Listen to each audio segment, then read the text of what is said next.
School is in session here with Ron Nicoletti to walk us through the mandatory payout in the Pick Six here for Monday. Mandatory payout, $400,000 estimated. Very exciting. Kicks off in race number 4 here, going 1.16 miles on the turf.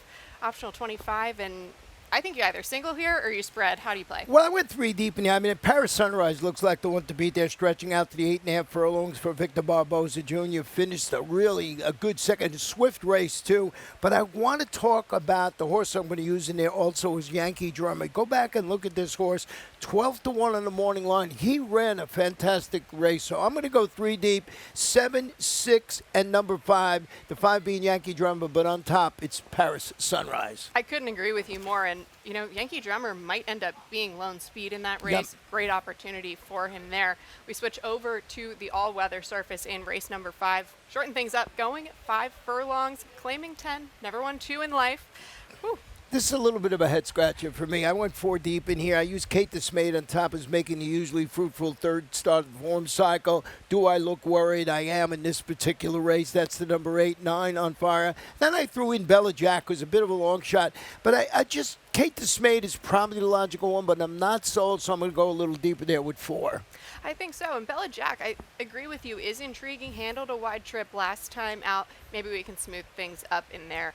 Number 6, we'll get over to the main track for the claiming 62.5.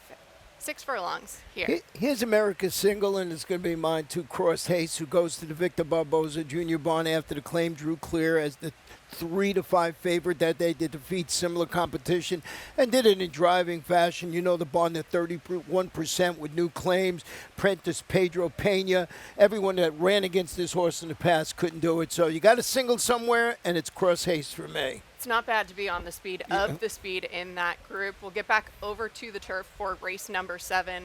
5 furlongs this time. A little bit of a dash. Yeah, I have my long shot in here. I think 8-1 on the morning line, and that's the 3 Spinelli, the only 3-year-old in the field who's beaten older horses in the past, albeit that was on the Tapeta. Returns locally, shipped up north, hit the board in a couple of really nice races, going a little bit longer, 6 and 5.5. Cut back to 5 furlongs. We'll see her in the first flight. And I think she might be the speed of the speed.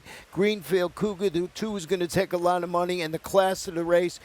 Great Venezuela, the number 8, is on like a 4 or 5 race losing streak. So I'm going to try and beat it with number 3 Spinelli, but I am going 4 deep in there. I'm also going to use the 4 Sue-In, who I've had a lot of success with. Hit that horse twice at double-digit odds. Well, and speed just to the inside of Sue-In might really help just kind of draft in behind. Right. Beautiful trip could set up for her in there.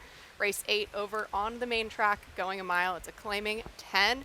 Another one I think you can make a lot of cases. Yeah, I did go with 3 Zozan, who's a perfect 7 for 7 in the money on the Gulfstream main tack. Returns to the dirt, failed to get on track. That was against those condition claimers. Going a mile on the turf. Ray Yanez is the trainer. He's got Edwin Gonzalez atop. 2-time winner at the distance. And I also used number 6 in here, Willing One. I only went 2 deep. Willing One, who was sharp, winner on them, going a mile on the dirt. 3 starts back against Cheaper, I think could run well in that spot. Going to fade Brooklyn Guy in there.